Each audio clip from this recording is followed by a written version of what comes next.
Voting അവസാനിക്കാൻ ഇനി വെറും മണിക്കൂറുകൾ മാത്രമാണ് ബാക്കി നിൽക്കുന്നത്. ആരാണ് പുറത്തു പോകുക എന്നുള്ള വലിയ ചോദ്യത്തിന് ഇപ്പോൾ ഉത്തരം തന്നെ ആയിരിക്കുകയാണ്. അപ്പം ഇന്ന് വൈകുന്നേരം 4:20 വോട്ടിംഗ് റിസൾട്ടാണ് നിങ്ങളുമായി ഇവിടെ പങ്കുവയ്ക്കുന്നത്. ജിൻഡോയ്ക്ക് ലഭിച്ച അത്ര വലിയ കൂറ്റൻ വോട്ടുകളുടെ മുന്നേറ്റം കാണുന്നില്ലെങ്കിലും ഒന്നാം സ്ഥാനത്ത് ജാസ്മിൻ തന്നെയാണ് തുടരുന്നത്. 2,37,964 വോട്ടുകൾ.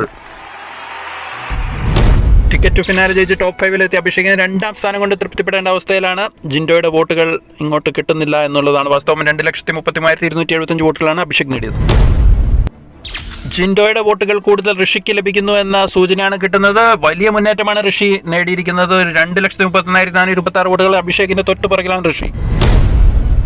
4ാം സ്ഥാനത്ത് ശ്രീധുവിന്റെ തരക്കേടില്ലാത്ത മുന്നേറ്റം കാണുന്നുണ്ട്. 2,24,873 വോട്ടുകളോടെ 4ാം സ്ഥാനം ആർക്കും വിട്ടുകൊടുക്കാതെ മുന്നേറുകയാണ് ശ്രീധു. 2,05,437 വോട്ടുകളോടെ 5ാം സ്ഥാനം തിരിച്ചു പിടിച്ചിരിക്കുകയാണ് സായി. നില ഭദ്രമാക്കിയിരിക്കുകയാണ്. അതിനിർണായകമായ 6ാം സ്ഥാനം കൈക്കലാക്കി വെച്ചിരിക്കുകയാണ് നോറ. 1,94,126 വോട്ടുകളോടെ ഏകദേശം സേഫ് ആയിരിക്കുകയാണ് നോറ. ഏറ്റവും പുറകിൽ 7ാം സ്ഥാനത്ത് ഡേഞ്ചർ സോണിൽ ഈ ആഴ്ച പുറത്താകുമെന്ന് ഉറപ്പിച്ചിരിക്കുകയാണ് നന്ദന. 1,88,315 വോട്ടുകൾ മാത്രമാണ് നന്ദന നേടിയത്. ആര് പുറത്താകണമെന്നാണ് നിങ്ങൾ ആഗ്രഹിക്കുന്നതെന്ന് കമന്റ് ബോക്സിൽ രേഖപ്പെടുത്തി നിങ്ങളുടെ അഭിപ്രായങ്ങൾ വ്യക്തമാക്കുക. അതുകൂടാതെ ഹോട്ട്സ്റ്റാറിൽ കയറി വോട്ട് ചെയ്യാനും പ്രത്യേകം ഓർമ്മിപ്പിക്കുന്നു.